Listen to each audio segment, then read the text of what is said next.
Welcome back to Recorder on the Wall, where it's still summer. And you know what? I think we need some food. And I really need some food because the Dibbins locked me in the kitchens again.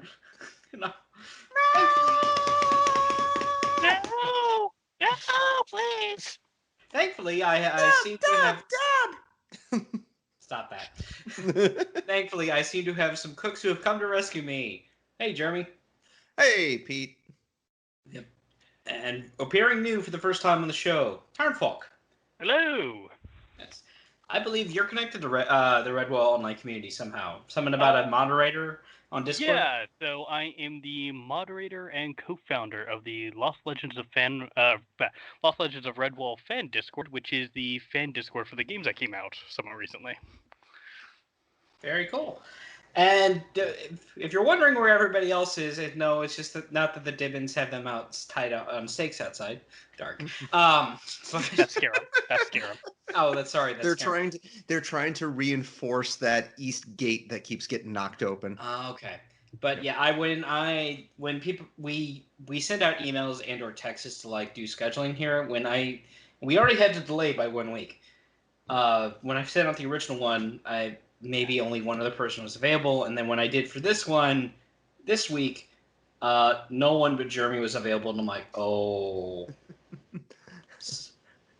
And so I put out a public cry, like, hey, who wants to be on? And I had some interest. Yeah. And now you know the rest of the story. Yes. It's a very sad tale, very long. Yeah. So if you've never listened to one of our food episodes before, basically we take a step back from the books and we go into what this series is known for. Now, it's not hardly the only literature series known for its food porn. You know, Game of Thrones has gotten big on that, even if the show ended up being terrible. But Redwall is basically showing the heights of British cooking and doing it without meat, for the most part. For the most part, yeah. I was about to say a couple exceptions. The biggest noted exception is fish. Yes. Yep. Oh, and shrimp. So. Yep. Mm-hmm. So, and Jeremy rightfully said off air, reminded me, I still haven't bought the Redwall cookbook. I'm a terrible. No, it wasn't that you have. Well, I haven't either. I said you haven't actually cooked anything for Redwall. All the stuff I've cooked, I've been using fan recipes. Because I'm cheap. Yeah, and I've been doing quite a few of the recipes out of the cookbook myself, along with a couple of custom-made ones. Well, that begs the question, Tarnfolk. How did you find the franchise? Well, basically in fourth grade and third grade actually, I ended up joining this one accelerated reading program in school, where basically you got points and it was sort of necessary to pass your grade. So yeah, sure got put into that, and I realized, oh hey, these books over here, they have quite a lot of points attached to them, so if I just read through them, I should be good for the rest of the semester. Pretty much ended up starting out with Marielle of Redwall. Absolutely adored the book, and Marielle, who's probably my favorite character, and basically just ate my way through them, and to the point where, for 2 semesters in a row, I read 2 Redwall books in 4 days, and that pretty much got rid of the points, and I just adored them, so yeah. Nice, very nice. So, yeah, I mean, I'm sure you had a lot of books to choose from in that respect. Oh yeah. Now, contrast, Jeremy and I found Martin the Warrior in our own ways as our first entry. So you actually got exposed to kind of the basic rules of what Redwall was, whereas we're like, well, this Martin guy's pretty awesome. Yeah, it's weirdly enough, Burial kind of recommend as a good starting point to the series, simply because of you start out with, well, you got Redwall, you got Salamandastron, you got pirates. What's not to love? Yeah. A better written villain. Yeah, that is true. Grey Patch was cool. Yeah. That's probably Marielle's biggest weakness, is the chief villain is just, nuts. Yeah. Well, it's kind of like the Marvel movies where you focus on the heroes and not really that much on the villain. Mm-hmm. Yeah. Plus, when you get into later, I sort of think it starts out with, if you do start out with Marielle, you're probably going to go to Redwall next anyways, and he got Clenny. Clooney? This is true. Yeah. So that being said, yeah, we are looking at. Oh, and before I forget, did you want to take issue with any of our opinions on the show? Scarum is not the worst. No, I'm joking. Yeah, Them it's weird. fighting words around here. Yeah, it's kind of funny actually. Listening to the podcast, I was like, was he really that bad? I actually opened up some and actually opened up the book, read a couple chapters with him in it. I was like, yeah, no, actually he is. He actually genuinely is. Yeah, I'm not going to deny it. And I gotta say that's the first time I've kind of got like we have another podcast that I've done crazy rants like that before. This is the first time I've ever just been driven to that on this show, and afterwards I was like, oh my god, I've never really gotten angry with these books like that before. Yeah, no, me neither. Reading back through it, I'm like, what exactly were you thinking when you were writing this character? I mean, Jar Jar isn't this bad. Jar Jar at least gets redeemed somewhat in Clone Wars. Scarum, though. So, Jeremy, since I know you're another Star Trek fan, Wesley Crusher or Scarum? Wesley at least has a few episodes where I really liked him. The First Duty is one of my favorite episodes of TNG. So he actually saves the ship. He does something. Wesley is just annoying because he's too perfect sometimes, and it's like, oh, the kid is saving the ship, but but Wesley actually cares about other people. Wesley's a good person. Yeah. So noted for the record. Yep. Yeah. So that just being said, we made food, and I made mine fresh this morning, and for everyone who's listened to every other food episode we've made, this will come as no surprise. Yes, I opened the Game of Thrones cookbook. Yeah. Shocker. I know I'll buy the Redwall cookbook. You don't have to buy it. I'll send you the link to that fan site that I used for like my last 3 or 4 recipes. I want to support the official release kind of thing. Yeah, but there might be some on that site that aren't covered in the book. That's fair. Yeah. And it's always fun to try different recipes and things. I don't recommend trying, we've been over this, I won't go into detail, but I won't recommend trying the Otter Hot Root soup from that site because that's where it turned out bad for me. Yeah, I've actually made the one in the book minus the watercress, and it is delicious. The one I would suggest going to a fan site for, though, is actually the Summer Strawberry Fizz because, well, it's not that good. I'll put it that way. It's decent, but it's not fizzy. It's decent. I mean, I looked up, when I was in middle school, I did look up Redwall recipes online, and mostly with all fan creations. And I found the weirdest strawberry cordial recipe that it's a strawberry smoothie. Because, real cordial is a drink. Yeah. And can or cannot be alcoholic. So, yeah. There's a lot of drunk Dibbins walking around that place. Actually, I love you, man. That would actually explain quite a lot during this series. If just every single Dibbin was drunk constantly. Every single Dibbin is blowing off the meter. Got it. Yep. But no, it was basically just a strawberry smoothie, and then I made it again with blueberry, and I'm like, no, this kind of stinks. Yeah, well, I think the quote unquote shrew beer that I made was basically just a root beer float. Not that I'm complaining. No, I wouldn't complain about that either. Yeah, that sounds delicious.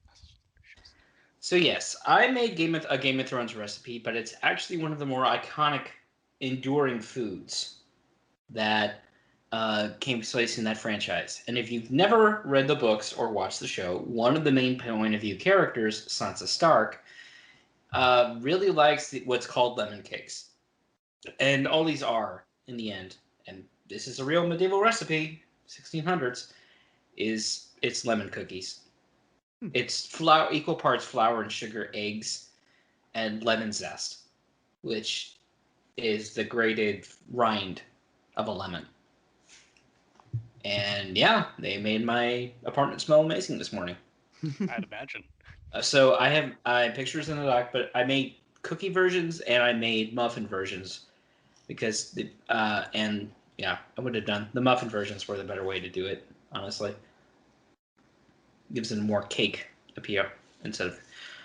But yeah, these are soft, light, refreshing, really good for summer. Cool. But winter is coming. Yes. Autumn first. Autumn first, then autumn first, and that's going to last for a couple years, and then winter. Yeah. The Because beginning of we winter. have crazy ecology around Westeros, that's for sure. But not in Redwall. Redwall is predictable because it's a regular year system like we have. Yep. But that was what I make, and that's gonna be awesome for the week to come, just for quick snacks, even if it's full of sugar. I mean, most of the best stuff is. I would like to commend then your self-control for saying that these are going to last a week and not a day. Yeah. I'd probably end up eating those in like 2-3 days max. 2-3 days max. So, Titanfall, let's at least start with one of yours, and then we'll pace this with Jeremy. Yeah. So the first one I did was actually on the Redwall cookbook, which is Gelsum True Shortbread, which is also just jam-packed with sugar.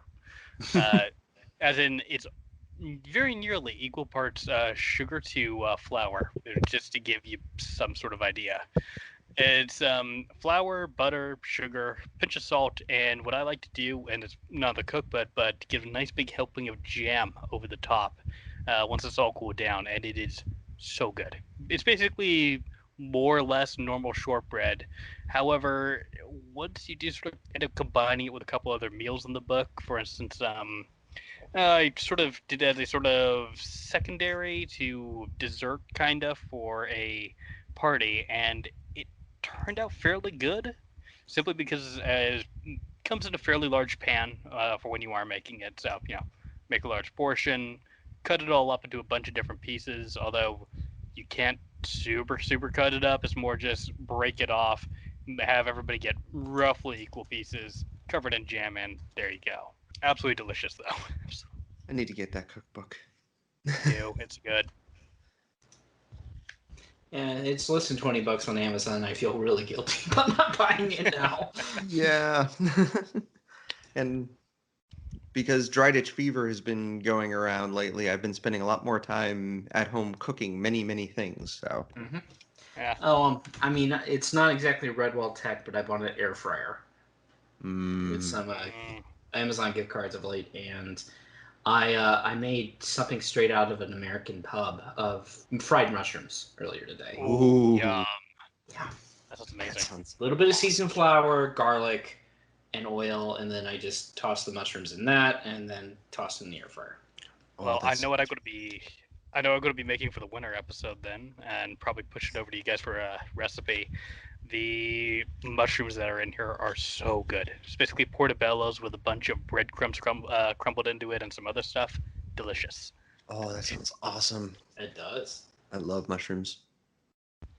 And they have to be cooked for me. I don't like them raw. I'll have them raw if they're like kind of mixed in with a big salad, but yeah, I like them cooked better. So, Jeremy, what did you make? Well, like I said, I've been cooking up a storm lately. A couple weeks ago, so one of the things I got last year that much like you said, you got an air fryer that you're now enjoying. I got an Instant Pot, which I'm enjoying using that thing. Mm-hmm. And so a couple weeks ago, I made chicken pot pie. And kind of a hoppy taste, I imagine, right? Yeah. Did you have trouble keeping it down in the oven or anything?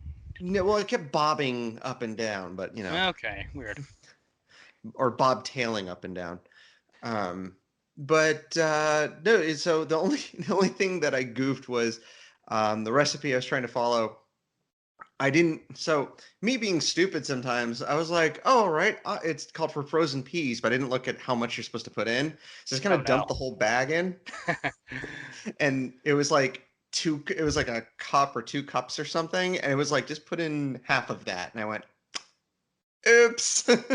It's fiber. Nothing bad about that. Yeah. So it still appeased my appetite, and if we can't have peas on Earth, I can have peas in pie. I think the dead sound speaks for itself. Yep, that was the response that deserved. But no, it actually it turned out really well, and the pie itself was delicious. And I brought it over to my parents' house. And my dad is a big chicken pot pie fan, and he absolutely loved it. Nice. Alrighty. If you don't mind, I've got 3 here, so I should probably try and go through them. The next one up, and probably my favorite out of the whole bunch, is the apple cornbread.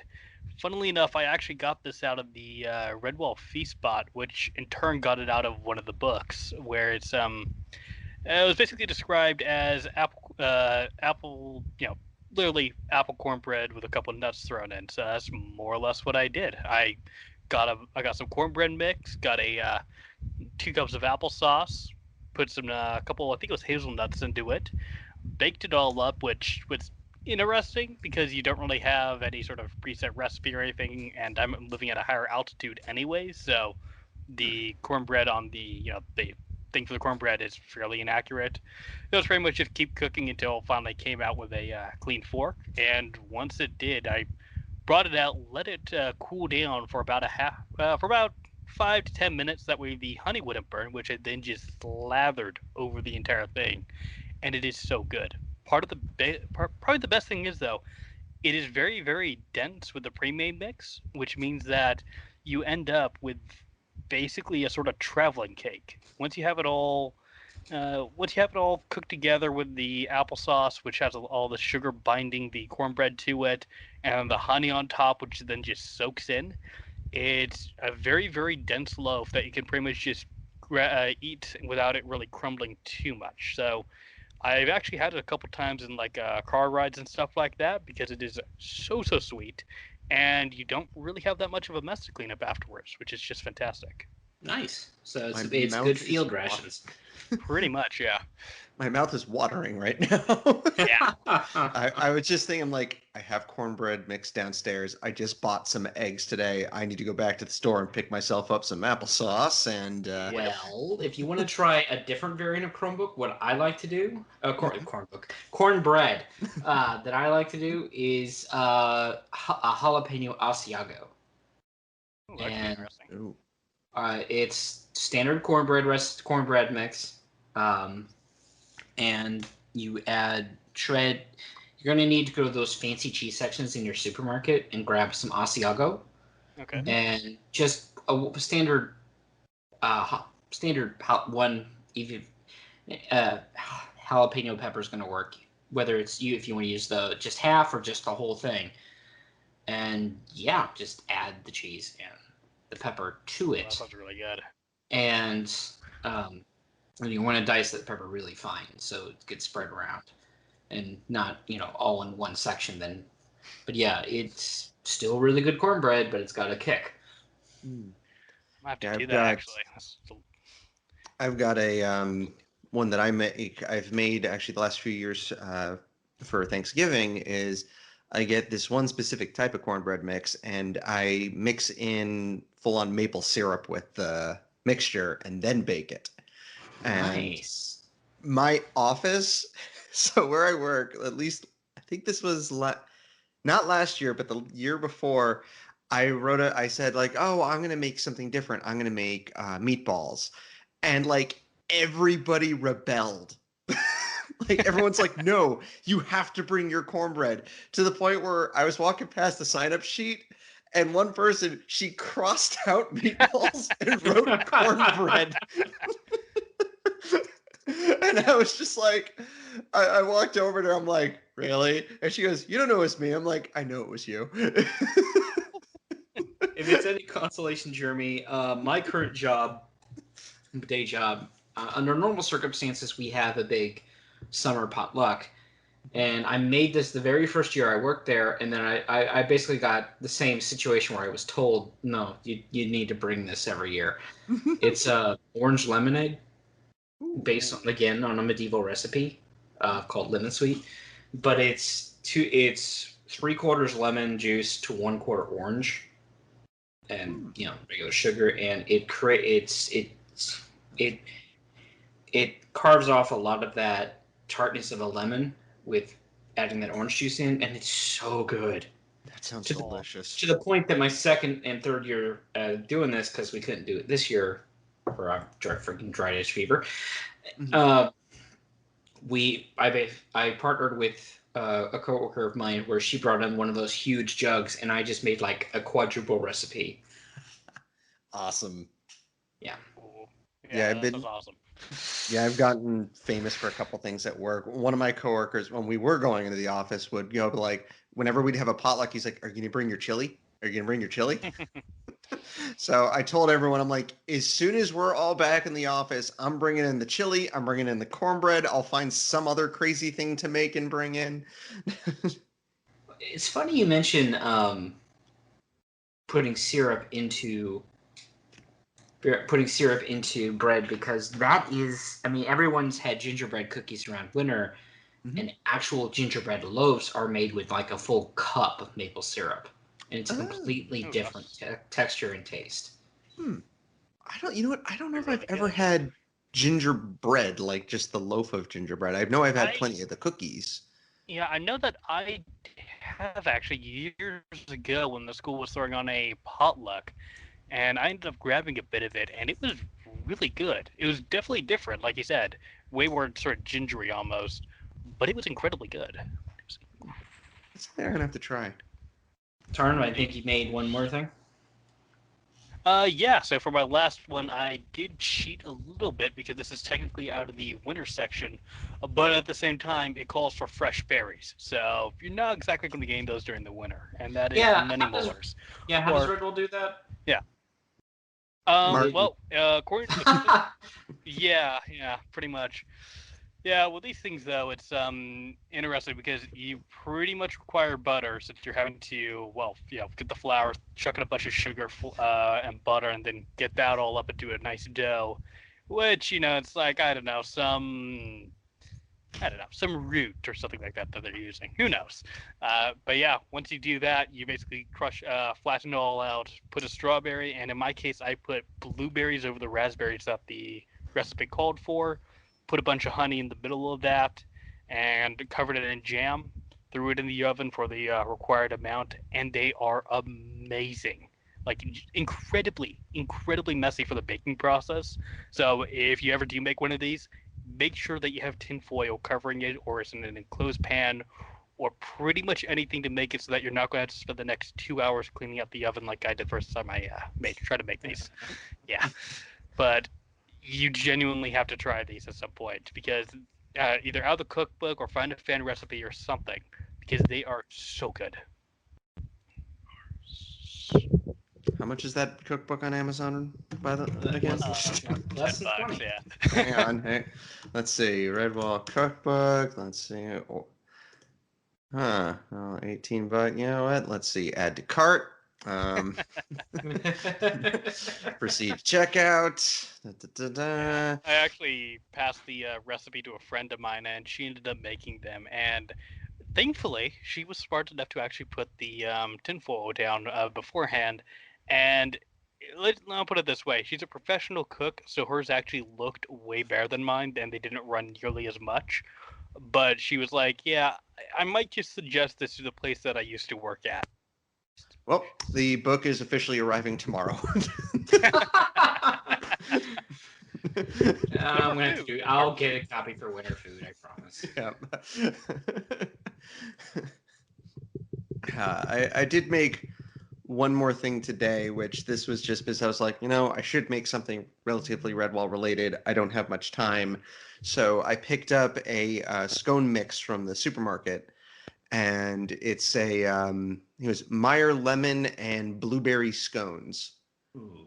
And all it was basically you just take the mix, you add some heavy whipping cream, and mix it all together, form it, put in the oven for about 25 minutes or a little bit more.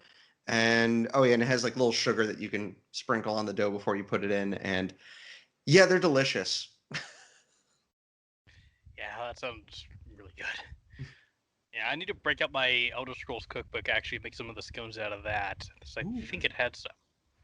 The same authors who did my Game of Thrones cookbook did a World of Warcraft cookbook.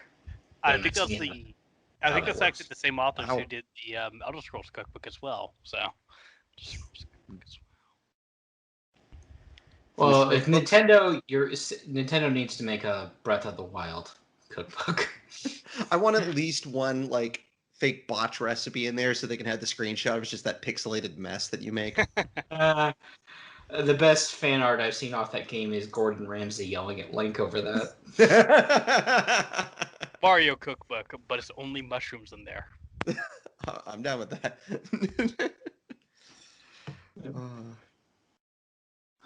All right. Well, folks, if you've never listened to our regular schedule, here's what the rest of the year looks like. We're gonna have Loamhedge. Hopefully, we finish this before October, because October is totally secret, and you completely don't know what to. It's Castaways 2. Yeah. It's Castaways. I Because believe that's it's what the Angel. I think it's the Angel's Command is the second one. Should be, yeah. And unlike last year where we, blitzed an episode every week, I'm sorry, I can't. Yeah, and I again apologize for last year for splitting the book really unevenly. No. Jeremy and I will talk on how we're going to divide the second book. I need to take a look at it. I think the second one, unlike the first one, actually is split into 3 sections, but I need to review it first. Mm-hmm. And then if we have time before the end of the year, based on everything, what's after Loamhedge? I believe it's Rackety Tam. Oh no, wait, no, it's oh my gosh, I knew which one it was. Hang on. Oh, books. Yeah, I will admit, I cannot wait for Rackety Tam. That book is so good. It's While he's looking that up, I actually looked into our sibling podcasts earlier today. Oh, it is Rackety Tam. Yay! I was right, but that yeah. might be a good way to end the year. If we get time for Rackety Tam, great, because our tradition is we tend to take the month of December off, because with the holidays and everything, we want to give our panelists more time to themselves, and we'll do winter food, and then we'll start the new year. But it also brings the obvious, folks are kind of running out of material, but we're not done yet. There's still plenty of stuff left to do. Yep, there's still season 3 of the animated series. There is. You also got the cookbook itself with a story in it, along with a couple of smaller books that got put out. I want to do the video game. Yeah, I highly recommend it. Yeah. I actually played a little bit of it again last night, and it's good. It's fun.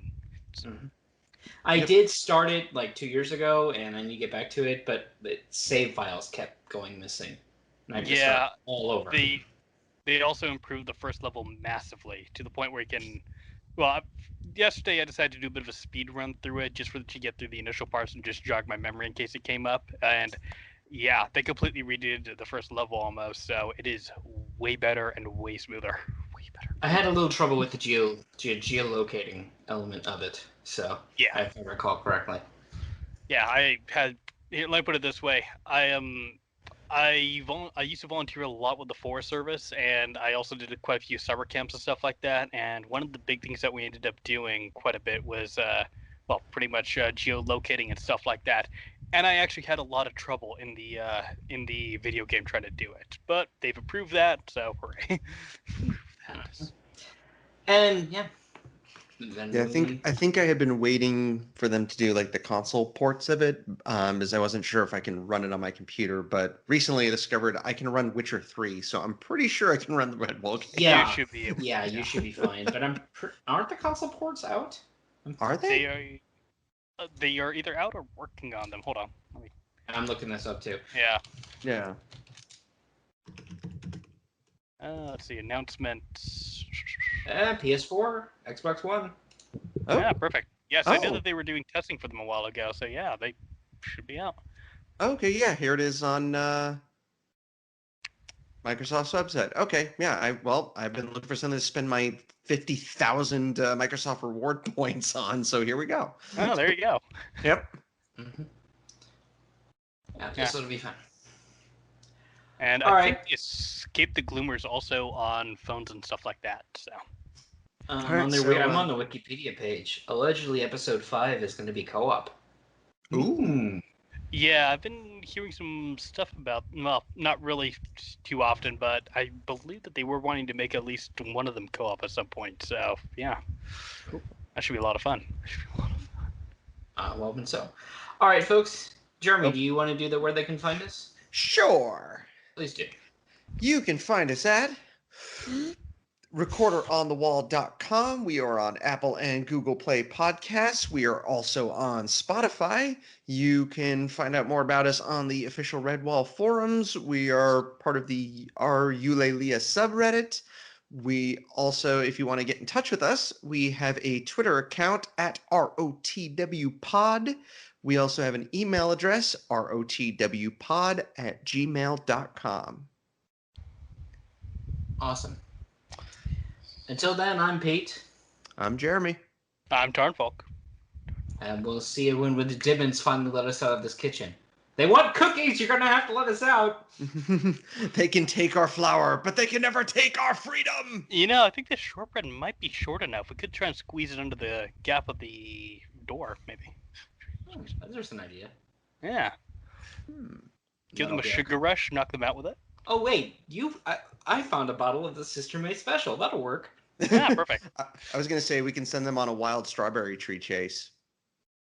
No, I think those got blown down 2 months ago, though, when we had the winds going through. Darn.